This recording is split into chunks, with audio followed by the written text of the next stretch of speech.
Welcome to Commerce Classes. Cost Accounting. Statement of Cost Sheet. Cost Sheet ಅನ್ನು ಯಾವ ರೀತಿ prepare ಮಾಡಬೇಕು ಈ ಕ್ಲಾಸ್ ಬಗ್ಗೆ ನಾವು ಡಿಸ್ಕಸ್ ಮಾಡ್ತಾ ಇದ್ವಿ. ಲಾಸ್ಟ್ ವಿಡಿಯೋದಲ್ಲಿ ನಾವು ಅದರ ಫಾರ್ಮೇಟ್ ಯಾವ ರೀತಿ ಇರುತ್ತೆ ಅಂತ ನೋಡಿದ್ವಿ. ನಾವು ಇವತ್ತು ಫಸ್ಟ್ ಪ್ರಾಬ್ಲಮ್ನ ನೋಡೋಣ. ನಾನಿಲ್ಲಿ ಒಂದಿಷ್ಟು ಕ್ವಶನ್ ಪೇಪರ್ಸ್ ಪ್ರಾಬ್ಲಮ್ ಅನ್ನ ತಗೊಂಡಿದ್ದೀನಿ. ಎಲ್ಲದೂ ಕೂಡ ಡಿಫ್ರೆಂಟ್ ಪ್ಯಾಟರ್ನ್ಸ್ ಇದೆ. ಹಾಗೇನೆ ಒಂದು 5 ಮಾರ್ಕ್ಸ್ ಪ್ರಾಬ್ಲಮ್ಸ್ ಆಗಿರ್ಬೋದು, 15 ಮಾರ್ಕ್ಸ್ ಪ್ರಾಬ್ಲಮ್ ಆಗಿರ್ಬೋದು. ನಿಮಗೆ 1 by 1 ನಾನು ಸಾಲ್ವ್ ಮಾಡಿಸ್ತಾ ಹೋಗ್ತೀನಿ. XYZ Manufacturing Company submit the following information 31/3/2024.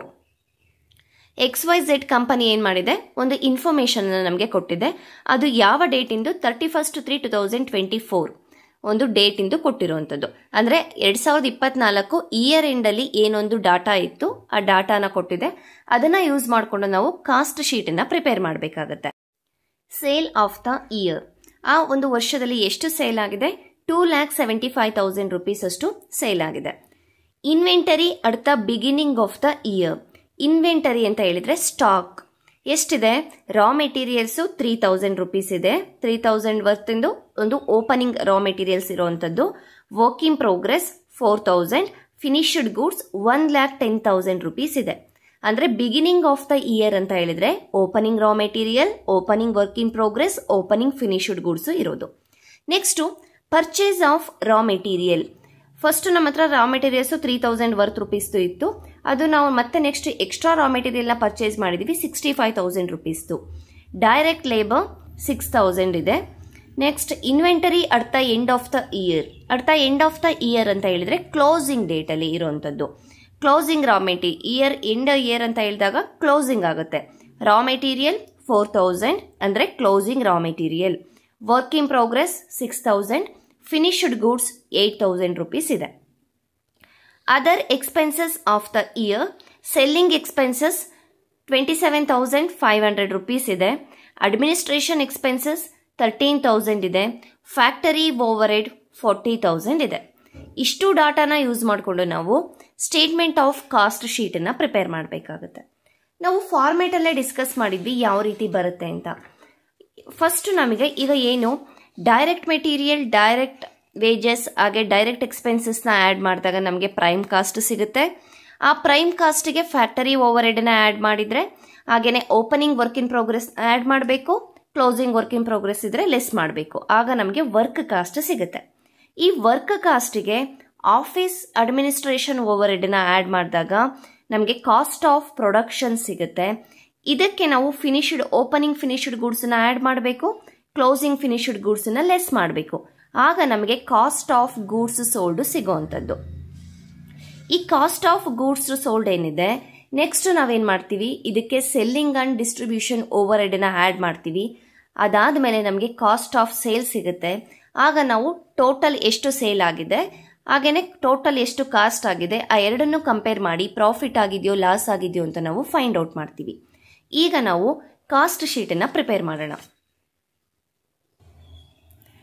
XYZ Manufacturing Company statement of cost for the year ended 31/3/2024. Particular amount.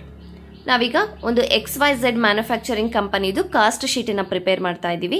ಈಗ ನಾನು ನಿಮಗೆ ಹೇಳಿದೆ ಯಾವುದು direct material, direct wages and direct expenses ನ ಆಡ್ ಮಾಡಿದಾಗ ನಮಗೆ ಪ್ರೈಮ್ ಕಾಸ್ಟ್ ಸಿಗುತ್ತೆ ಅಂತ. ಈಗ ಡೈರೆಕ್ಟ್ ಮೆಟೀರಿಯಲ್ ಈ ಕ್ವಶನ್ ಅಲ್ಲಿ ನಮಗೆ ಡೈರೆಕ್ಟ್ ಆಗಿ ಎಲ್ಲೂ ಕೂಡ ಕೊಟ್ಟಿಲ್ಲ. ಯಾವ ರೀತಿ, ರಾ ಮೆಟೀರಿಯಲ್ ಆರ್ ಮೆಟೀರಿಯಲ್ ಕನ್ಸ್ಯೂಮರ್ಡ್, ಎಷ್ಟು ನಾವು ಮೆಟೀರಿಯಲ್ಸ್ ನ ಯೂಸ್ ಮಾಡ್ಕೊಂಡಿದೀವಿ ಅದು ನಾವು ಡೈರೆಕ್ಟ್ ಮೆಟೀರಿಯಲ್ ಅಂತ ಹೇಳ್ತೀವಿ. Opening stock of raw materials ಎಷ್ಟಿದೆ, 3,000 rupees ಇದೆ. Opening stock of raw material 3,000 rupees. ಹಾಗೆ ಎಕ್ಸ್ಟ್ರಾ ರಾ ಮೆಟೀರಿಯಲ್ ಪರ್ಚೇಸ್ ಮಾಡಿರೋದು 65,000 ಇದೆ.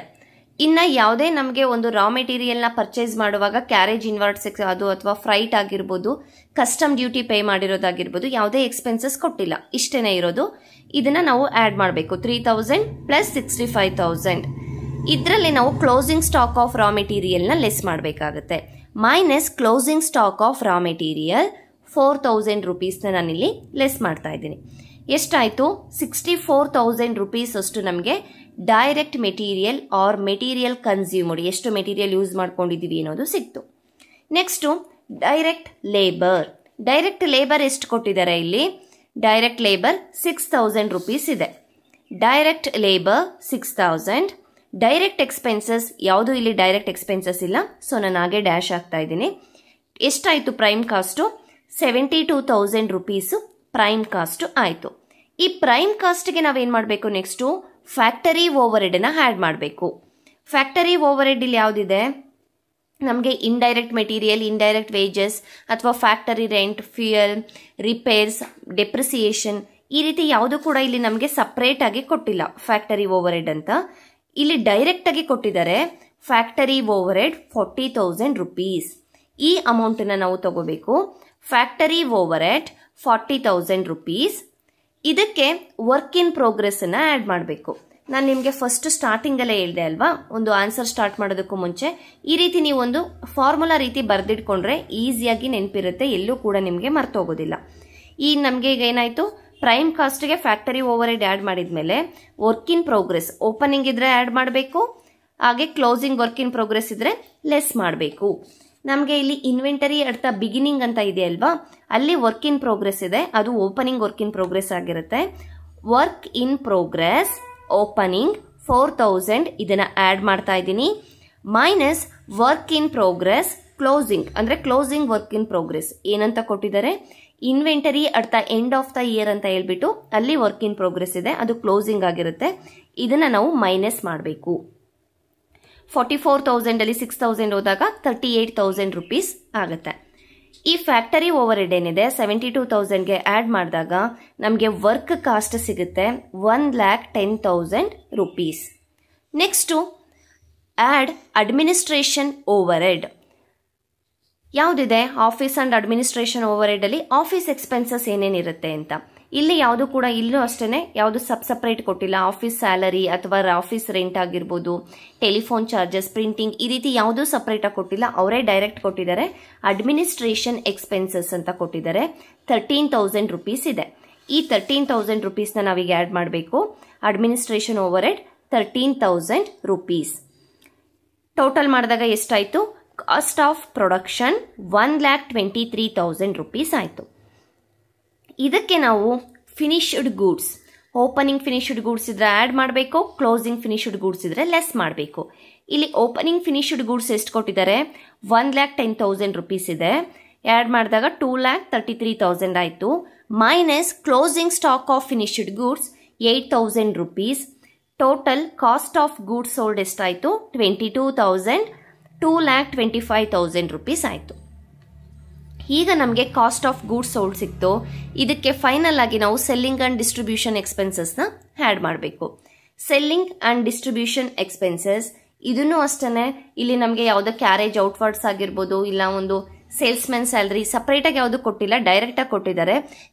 ಸೆಲ್ಲಿಂಗ್ ಎಕ್ಸ್ಪೆನ್ಸಸ್ 27,500 ಇದನ್ನು ಆ್ಯಡ್ ಮಾಡಬೇಕು. 27,500 ಆ್ಯಡ್ ಮಾಡಿದಾಗ ಕಾಸ್ಟ್ ಆಫ್ ಸೇಲ್ 2,52,500 ರೂಪೀಸ್ ಸಿಕ್ತು. ಅಂದರೆ ನಮಗೆ ಅಷ್ಟು ಒಂದು ಪ್ರೊಡಕ್ಷನ್ ಮಾಡೋದಕ್ಕೆ ಎಷ್ಟು ಖರ್ಚಾಗಿದೆ?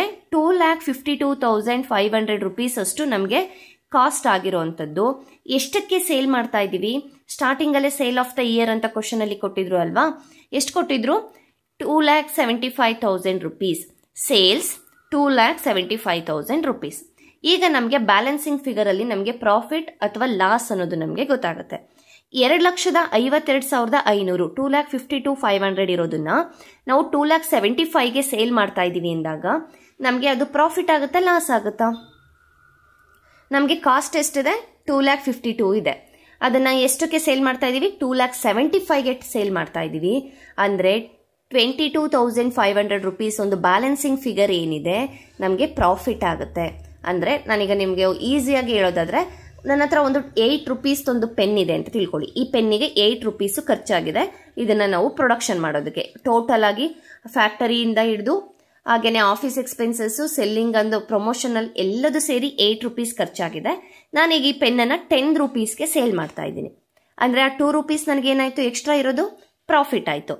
ಅದೇ ಇನ್ ಕೇಸ್ ಇದು 8 ರೂಪೀಸ್ ಪೆನ್ನನ್ನು ನಾನು 6 ರೂಪೀಸಿಗೆ ನಾನು ಸೇಲ್ ಮಾಡಿದಾಗ ನನಗೆ 2 ರೂಪೀಸು ಲಾಸ್ ಆಗ್ತಾ ಇತ್ತು. ಸೇಮ್ ಕೇಸ್ ಇಲ್ಲೂ ಆಗಿರೋದು. 2,52,500 rupees ಇರೋದನ್ನು ಕಾಸ್ಟ್ ಆಗಿರೋದು 2,75,000ಗೆ ನಾವು ಸೇಲ್ ಮಾಡ್ತಾ ಇದ್ದೀವಿ. 22,500 rupees ಏನಾಯಿತು ನಮಗೆ ಪ್ರಾಫಿಟ್ ಆಯಿತು. ಎಕ್ಸ್ಟ್ರಾ ಅಮೌಂಟು ಇರೋವಂಥದ್ದು ಪ್ರಾಫಿಟು 22,500. ನೆಕ್ಸ್ಟ್ ಒಂದು ಪ್ರಾಬ್ಲಮಲ್ಲಿ ನೆಕ್ಸ್ಟ್ ಕ್ಲಾಸಲ್ಲಿ ಕ್ವಶನ್ ಪೇಪರ್ ಪ್ರಾಬ್ಲಮಲ್ಲಿ 5 ಮಾರ್ಕ್ಸಿಗೆ ಕ್ವಶನ್ಸ್ ಕೂಡ ಕೇಳಿದ್ದಾರೆ. ಅದನ್ನು ನೆಕ್ಸ್ಟ್ ವಿಡಿಯೋದಲ್ಲಿ ಸಾಲ್ವ್ ಮಾಡೋಣ. Thank you.